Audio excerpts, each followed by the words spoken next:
Et bonjour, je m'appelle Freddy Thomas, je suis au marketing et à la communication chez Minco, la fenêtre hybride.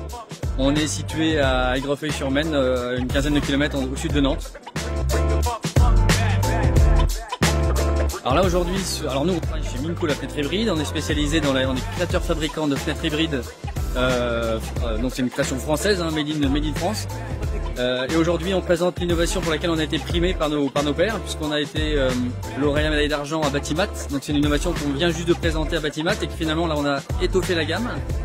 Et donc le concept, c'est qu'on va travailler avec du bambou en remplacement du pin et du chêne traditionnellement utilisés pour nos fenêtres hybrides. Pourquoi le choix du bambou? Parce que tout simplement on va travailler sur deux notions qui nous semblent hyper importantes aujourd'hui. C'est d'abord la ressource et puis la biodiversité. Alors la ressource, pourquoi? Parce qu'en fait le bambou est exploitable en 5 années, alors qu'il faut que j'attende 40 ans au bambou pour le pin et 80 ans pour le chêne. On sait tous, malgré qu'on ait quand même quelques contestataires dans cette affaire, que les forêts européennes périclitent. Nous, ça nous semble important de travailler sur ces sujets dès maintenant et d'aller chercher un matériau toujours biosourcé qui réponde à ces enjeux-là. Et le bambou semble être un bon compromis, puisqu'on va travailler sur la ressource, donc c'est dans 5 années. Donc ça c'est génial de ce point de vue-là. On a les mêmes propriétés, les caractéristiques techniques que le chêne, même densité, même masse volumique, on est autour de 750 kg, 800 kg mètre cube.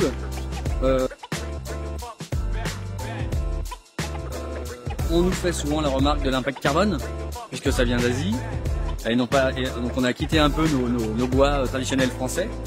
La réponse elle est toute bête, c'est qu'on a un impact carbone neutre quand il est livré à nos portes, aux portes de notre usine. Voilà. Donc c'est important de le dire, on ne dégrade pas l'impact carbone de nos fenêtres avec ce matériau. On est en train de calculer justement la FDES pour confirmer ce qu'on est en train de dire. Et sur l'aspect biodiversité, c'est tout simplement que le système racinaire du bambou est organisé en rhizome. Donc ça a une très faible profondeur dans le sol. Et on va aérer le sol et régénérer les sols et favoriser la biodiversité. Pour la petite anecdote, on vient de terminer notre cursus de formation de la CEC, je ne sais pas si ça vous parle. C'est la Convention des entreprises pour le climat.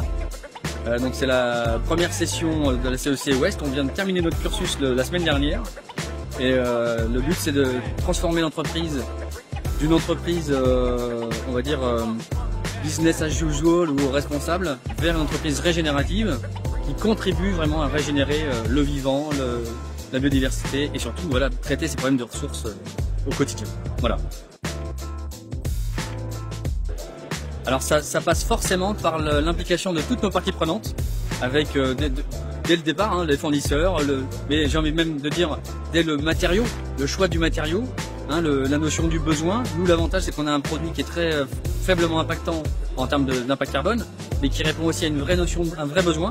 Le logement c'est un besoin primordial aujourd'hui.